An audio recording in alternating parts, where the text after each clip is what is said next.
Hola chicos, chicas. Mamá está chicos, chicas.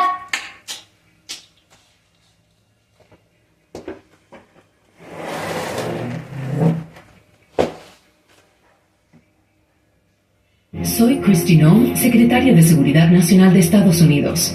Advertencia, no entren a nuestro país ilegalmente. El viaje es peligroso y al final los atraparemos y los enviaremos de regreso. Bajo la presidencia de Trump, más de 100,000 inmigrantes ilegales han sido arrestados y las tropas custodian nuestras fronteras. Ahora, los inmigrantes ilegales pueden autodeportarse para evitar multas y encarcelamiento usando nuestra aplicación CBP Home. Estados Unidos cumplirá con sus leyes y protegerá a sus ciudadanos.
Váralo chicos, chicas, adiós, que no me supe.